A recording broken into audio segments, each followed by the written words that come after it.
Everyone,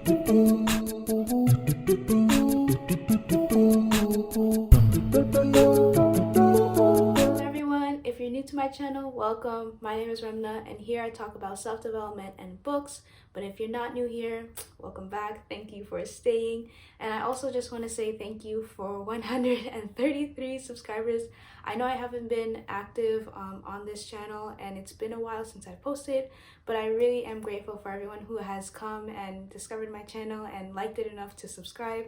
So thank you very much for that. And I'm glad to know that there are like more people that are finding like benefit from these videos I'm posting and are enjoying my content or whatever it is. For whatever reason you're here, thank you.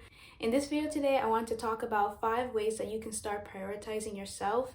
And while I was away, like not posting on YouTube and everything, I was really trying to just prioritize myself and my, mental health and everything like that. And I feel like I definitely needed like just a break and just really time to reflect on myself and reflect on like what I want to do concerning YouTube and just everything else in my life. I just want to come on here and talk about the ways in which you can start prioritizing yourself.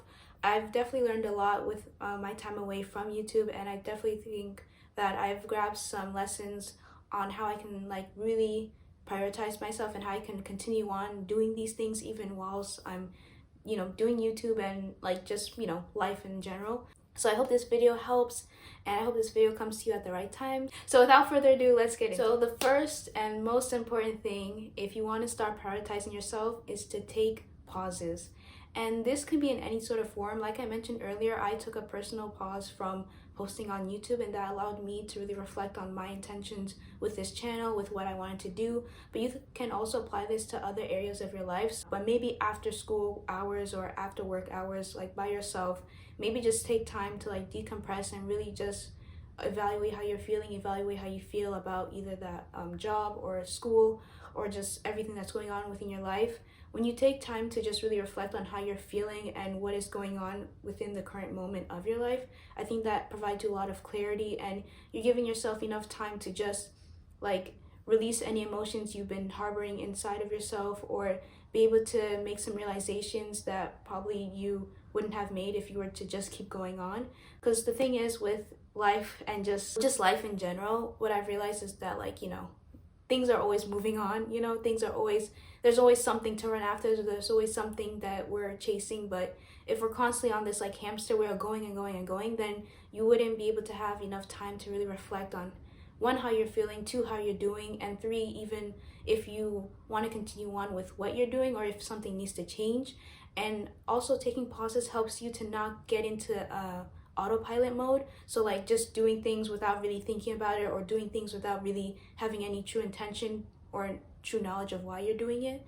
So again, taking pauses is really, really important if you want to really prioritize yourself, and it just again gives you that space and just time to be able to evaluate yourself, evaluate what's going on, and that way you can enter, whether it's work or school or whatever pursuit that you have, with like a refreshed mind and be able to like be much more clear on what's going on around you. The second tip that I have is to do things that make you feel relaxed. So this could be like reading or writing, or this could be like doing puzzles or word searches or going on walks or working out. You want to have certain activities that you do just by yourself, so that way you can, 1, connect with yourself, but 2, also be able to prioritize whatever area of yourself that you need to. So whether that's your mental health, reading and writing, or whether that's your physical health, so working out, or whether it's your spiritual health, like praying more or meditating. Doing these sorts of things will, again, you're telling yourself that you are important, and you're telling yourself that like you are worthy of being looked after and cared for and loved for. So doing these things that will help you feel much more relaxed will again translate, like you'll internally think, okay, like this is like me time now, this is me prioritizing me, this is me loving me. Because if you don't do it, no one else will. No one else is gonna drag your hand. You need to take this step for yourself and do things that would just make you feel at ease and relaxed, especially if it's like like a busy day at work or a busy day at school, or like you had so many things to do. Finding that time, selected time to yourself to just relax and decompress will really help you feel like you are, putting yourself first and prioritizing your needs. Third tip that I have is to take care of your body. So with this one, I really want to nail in the fact that this isn't just about your physical and how you look, but this is more, what I'm going to be talking about is more concerning with the foods that you eat. So like, I know for me at least, if I eat a lot of like fast food or just processed foods, I just do not feel good at all. I feel so sluggish. I feel like I can't do anything, versus when I eat like home cooked meals or like meals with like, vegetables and fruits. Like I feel a lot more lighter. I feel like I can do a lot more. Or when I'm drinking, water or just things that are much more natural, I feel like I have a better ability to do more things and to like study more or to be more active. So definitely with this tip, I want to emphasize the importance of just looking at what you're eating and how it makes you feel. If the foods that you're eating are not making you feel productive, then you really want to like look at what other foods you can substitute them and what other healthier options you can have, because this is the only like bodily vessel that we get. Like this is it, as far as in this life, so you really want to look after it. You really want to take care of it, because health is like the most important thing. If you want to do anything in life, be successful, if you don't have great health, you can't do it. You can't do anything that you really aspire to do if your health is just terrible.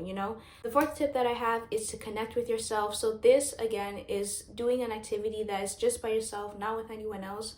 Because with doing this, I mean, think about it, it's like when you go out with friends, like you're connecting with them, right? You're talking to them, you're laughing, you're giggling, you're like trading jokes, you're maybe talking about something that happened to you, and you guys are sympathizing with each other, and you're building a relationship with each other. So you want to do that same thing with yourself. Like when you're by yourself, whether it's meditating, journaling, or praying, you're connecting with yourself. You're getting to know yourself. You want to get to know, what do I like, what do I not like, what is going on with me, what am I feeling right now, why am I feeling this way? And you want to build that strong relationship with yourself, because the only person really in the world that should know you better than yourself is you. Like you're the only one. So you really have to be able to understand yourself, know your triggers, know what makes you upset, what makes you happy, what makes you feel good, like these are all the things that you really should be trying to understand about yourself and trying to figure out.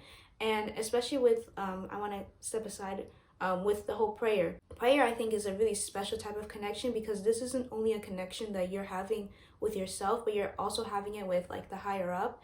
And I know people have different beliefs of like, like higher, spiritual beings. But as far as like I'm concerned, like, I'm a Muslim. So when I pray, it's not just me connecting with myself, it's also me connecting with my creator.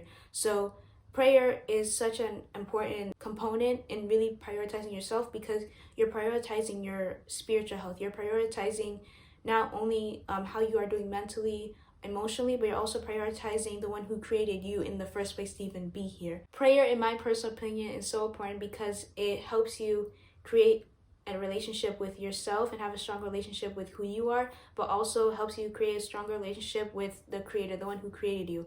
And having a stronger relationship with him will in turn help you understand yourself more and definitely create so much more self-love. And the last tip, my fifth tip, is to have positive self-talk. This is something that I'm actively working on.